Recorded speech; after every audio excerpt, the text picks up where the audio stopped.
Hello and welcome to the IncarcerateUS podcast. I'm your host, Julie Cottingham.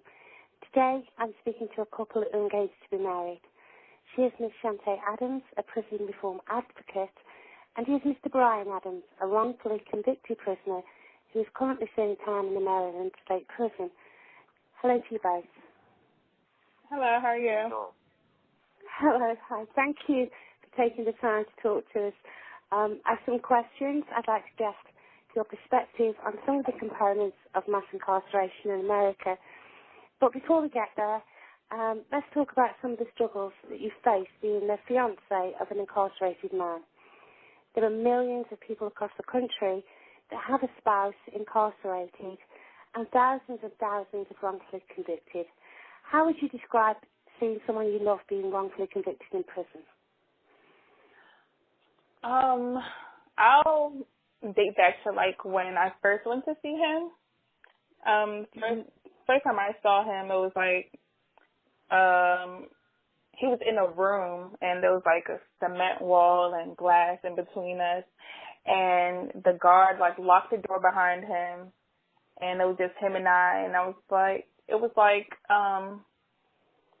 if you were to go to the zoo and see like an animal in a cage, like, and I felt like that's how they was treating him, and that hurt me so much, especially like knowing he doesn't deserve to be in there. Yes, and how about when you first arrived at the prison for that very first meeting? How were you treated? Did you feel it was respectful? Did you feel that it was intimidating when you first went to that visit, that first day? No, there was no respect. It was kind of like as soon as you came in, you got an hour, that's all you have. And they constantly were like back and forth as to checking on us to see if we're not doing anything. And I'm like, there's a glass in between us. What could we possibly do? I always found it amazing whenever I visited that they put a stamp on your hand with the ultraviolet, but they used to do that with babies as well. And I never understood why they did that with babies, putting that stuff. They really do treat you. It seems like it's designed to make you feel inferior for visiting. Yeah, it's a disgusting approach to people when they go there. What was he wrongfully convicted of? Armed carjacking, armed robbery, and the use of a handgun in a violent crime. And how much time does he have? He was sentenced to 60 years with 15 suspended, so that's 45 years. And he won't be home. They're not expecting him to be home until he's 72 years old. Gosh. The two of you are dedicated to proving his innocence. Can you tell the listeners how you were trying to do that? Who you approached in his fight for prove his innocence? Well, Brian could tell you he's always in the law library. That's a norm for him. And also, like, sometimes if he'll see something in a newspaper, he'll like ask me to like print it out. Or I've also been in communication with the Innocence Project, and I've also like reached out to other people that may have the same problems that we're having as well. Others that have been wrongfully convicted, I've been in contact with them to see what they've done, so I can try to accommodate them and them accommodate me. Yes, and do you feel there's a lack of support for the wrongfully convicted, that there's not enough services and financial assistance to prove that innocence? Do you feel that there should be more done to access those services? Absolutely, because the first thing that everybody tells me to do is go to Innocence Project. I'm like, okay, I've done that already. I'm just waiting for them to basically investigate the case and see if they'll take it on. And I'm like, I need all avenues possible, because suppose that doesn't come through, then I need something else to fall back on. Yeah. There's a lot of stigmas attached to people in a relationship with someone that's incarcerated. What would you say to someone who says a relationship with someone in prison is not a real relationship? I would say to each his own. Like, me and Brian are very much in the regular relationship, except for we just don't see each other as often as we like. We can't touch each other the way that we would like to touch each other, or our communication is limited. But he gets on my nerves. I get on his nerves like regular couples. Same thing. Like we argue, but we always come back to each other. So yes, and it's people. I was told once that what about the little things? You don't have the little things.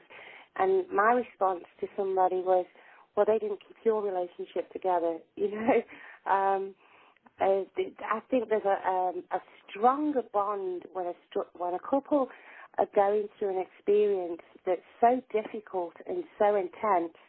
It can either make you or break you, and I think in these circumstances it makes couples so much stronger because the communication has to be that much stronger between you. Absolutely. Like, this is not for everyone.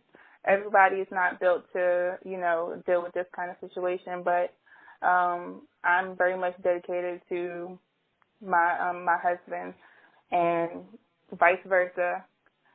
So us being together is physically would basically be like the icing on the cake. We already made the cake because our spiritual, our mental connection, everything, it clicks. Yes, yeah. And Brian, what do you feel are the strengths that you and Shantae have got that make this work? What do you feel are the components of your relationship that make you stand so united together in this fight? First, like to touch on what she said. It's the mental and the physical aspect. They say when diamonds is made from pressure. So, it's the struggle and I think we have an advantage, in some aspects because you get to know a person and know their character and their heart in situations like this. It's no smog in the way or nothing. So you can really actually take time and find out who a person really is in this type of situation. So I think that's one of the strengths. I agree. I think you certainly find out somebody's loyalty and character in these circumstances, and you certainly get to know that they're the right person for you because they are behind you so much in the worst place possible. So, going back to your case, we were talking before about how you became a suspect. Can you just enlighten the listeners as to why you believe you were a suspect in this case? Yes, from the evidence and the police notes in my case, I was a suspect because I just came home, from incarceration in the past. So being as though I just, was released, that automatically made me a suspect. From the paperwork that they that I was given, after the case was really over. That's when I seen that would made me a suspect. That was the first thing that actually made me a suspect. And from there, they took that and ran with it. I guess they say once a criminal, always a criminal. And that was their belief. Yes, and do you believe that did the police profile you because of you being a black man, that they decided that you would be guilty of something, so that justified their actions? Yes, I actually do. I believe you know, sometimes you'll watch a movie and it might be, you know, in the Jim Crow days or, you know, in the times of slavery, and they say, you know, they all look alike. You know, and I think that really applied in this scenario because, you know, I'm clearly not a light-skinned individual. You know, you see any picture of me or anybody that see me, they would never describe me as being light-skinned. You know, so for the victim to describe the suspect as a light-skinned individual and they pick me, you know, that has to be what it is. We all look alike. Correct, yes. And for the benefit of the people listening, there is a photograph of Mr. Adams attached to this podcast, and you can see for yourselves that he's definitely not a light-skinned man and does not fit the profile or the description that the witness gave. Also, Miss Shantae, you do have a website. You have for Mr. Adams for people to look at. Would you be able to tell people where that is? Yes. On Facebook, we have a page. It's Exonerate Byran Adams. You can find us there. And also on WordPress, there's an article on the case, and you can find that under Byran Adams on WordPress. Wrongfully convicted Byran Adams. Yes. Okay. And we'll put the links with the podcast as well for people to go and take a look and hopefully offer you some support or advice or assistance. So now I'd like to get your perspective on mass incarceration. As you know, America locks up more people than any other country. I had a conversation this morning which surprised me. I spoke to a police officer over here in the UK, and he told me that although America incarcerates at a higher rate than any other country, the UK actually has a higher recidivism rate. And he believes that's down to, although in the prisons here they give people pool tables, snooker tables, they have TV and games. There is nothing in place once people are released. How do you believe that the two compare? And do you think that more should be done? Should it be more even, the rehabilitation in the prison as well as upon release? And do you think that the high sentencing is the reason why the UK has a higher rate than the US, because people are in prison for longer?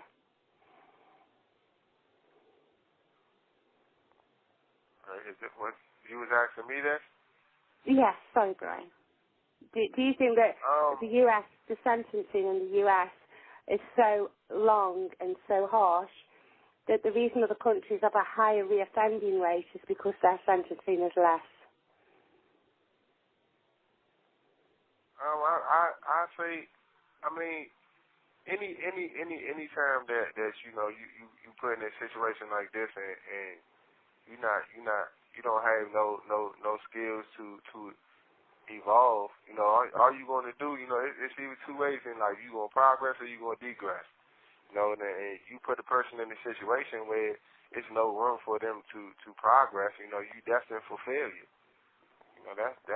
That's anybody, and that's what it is in the US. That they took college classes away from us.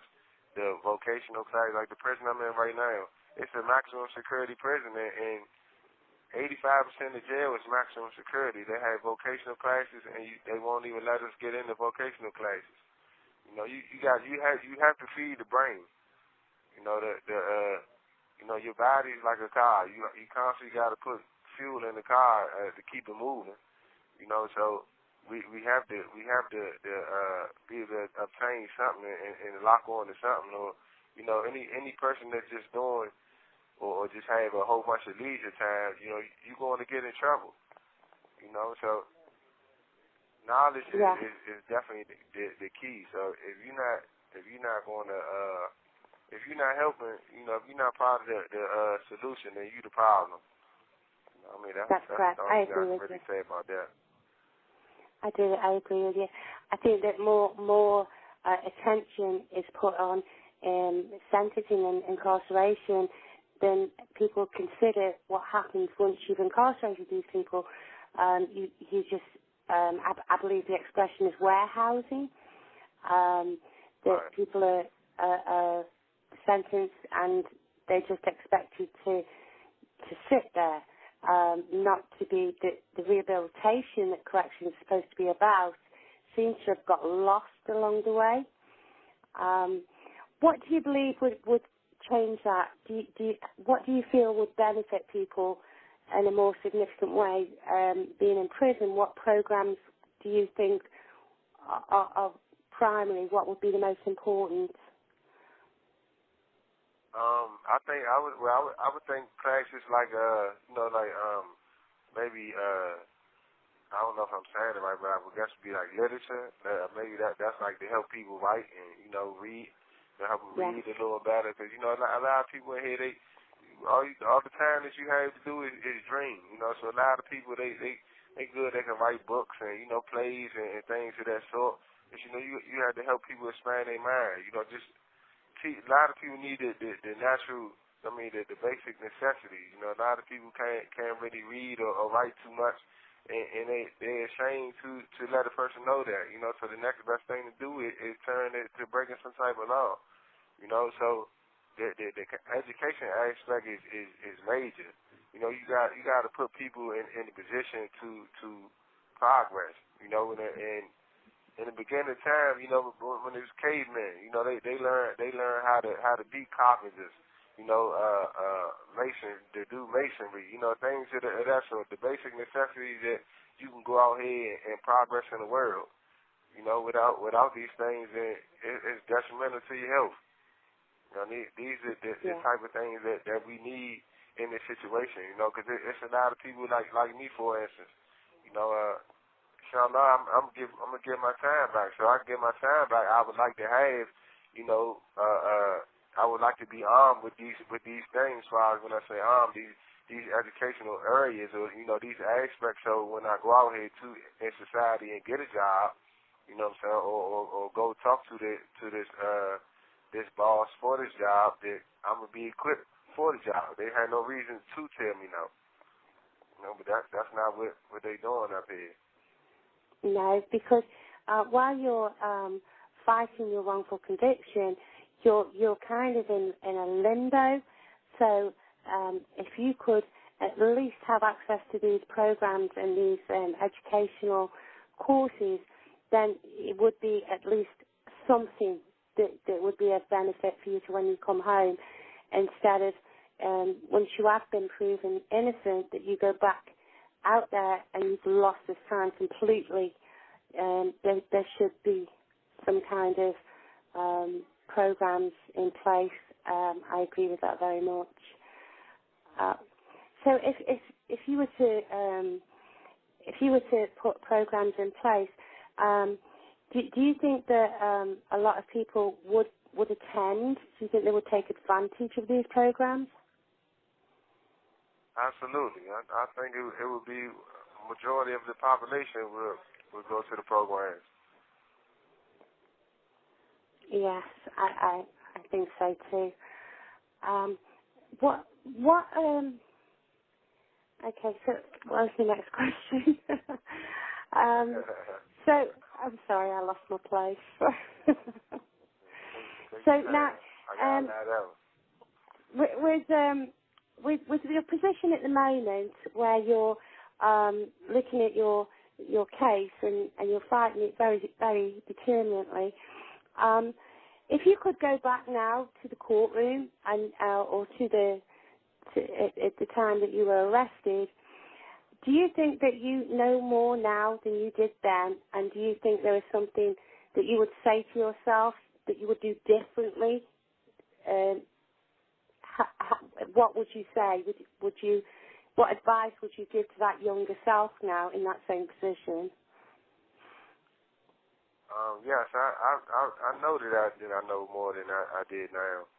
I mean, back then, and if I could look back in retrospect, I would definitely, I would definitely speak out, because at the time when I lost the trial, I was I was so furious.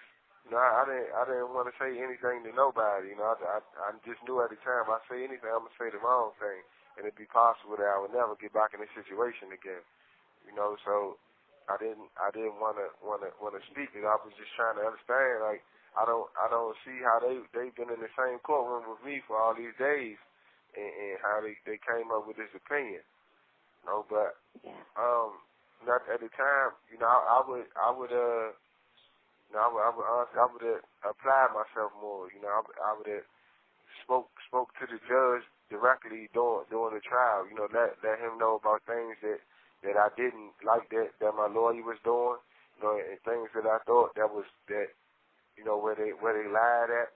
You know, I would have said something about that. You know, because the whole trial is being taped. You know, it's always being recorded. So, you know, I would like for these things to be on a public record, you know, so when a person actually get the chance to look over it, you know, they see that, you know, something was wrong. You know, it was a lot of biased feelings and thoughts going on, you know, during this time. Right. Also, I think our approach would have been completely different as well, because as we received the discovery packet, we found emails amongst detectives about my husband basically, you know, saying, oh, I bet if we check, you know, his phone records, we'll see that him and the victim were in communication and it was like a deal gone bad kind of thing.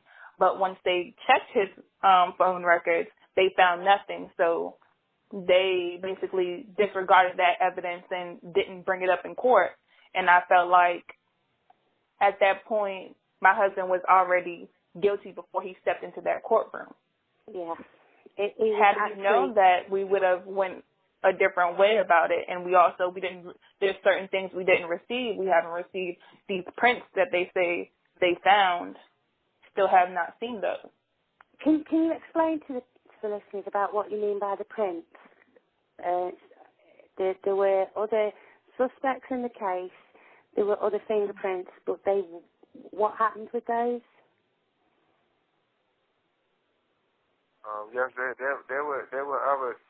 See, what they did was initially they said when they got the warrant, they said they had 4 fingerprints that belonged to me. You know, but when it came time for trial, the fingerprint expert, he went for 4 fingerprints and said he had 2, but he never saved the paperwork for 1. So the print that he had, which was 1, was a partial print. It wasn't even a full print; it was a partial. And he said he put it in the computer, and he got a list of 10 possible people who it could be. He said his exact words were, "I never checked all 10 because I was confident that it was Mr. Adams." You know, so right there, what he did, he violated my due process. You know, yeah. what you had to do is you had to check every like the same way how he said that he didn't check mine. He should have checked all 10. You know, every individual, and weeded through to see what was right and what was wrong. You know, but he never did that. You know, by him not doing that, that was a violation of my 4th Amendment.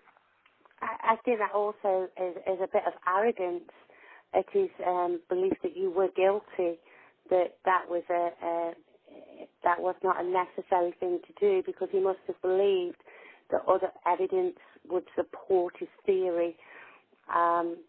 So, again, I think that it's just a really repeated story of what's happening to a lot of people in the U.S. who are being arrested and charged and years later exonerated. It's based on theory and not fact. Right. Yeah, I strongly agree with you. Yes. Yes. So where do you go now? What is the next steps that you and Shantae are taking? So you're waiting now to hear back from the wrongfully convicted people? Yes, ma'am. Yeah, that's what we're waiting to hear from the Innocence Project. You know, but I hopefully soon I should have what's called a post conviction. You know, during the post conviction, it's like an actual trial without a jury. You know, it's all on the judge, and I can show all the errors in the case, and that's what I'm preparing for now. But in the meantime, actually, what I do, I watch the news and CNN daily, and like the only channels that we do have is like criminal shows. So like anybody that I see that I think have any knowledge or any law or investigative work or a blog or they might know somebody and their name pop up, I write their name down and I'll tell Shantae to check them out, see if they have an email or anything. If any type of way to get in touch with them. Now, I strongly believe the more awareness that I bring to the case, the stronger possibility I have to actually be in the case. And if anybody is aware of any organisations or anybody that does put work into wrongful convictions, you have 60 seconds remaining. Please go to the Facebook page for Shantae, the wrongfully convicted, for Byran Adams, and share that information. I want to thank you both for participating in this conversation tonight. It's been a pleasure to talk to you. This is Julie Cottingham signing off for the IncarcerateUS podcast.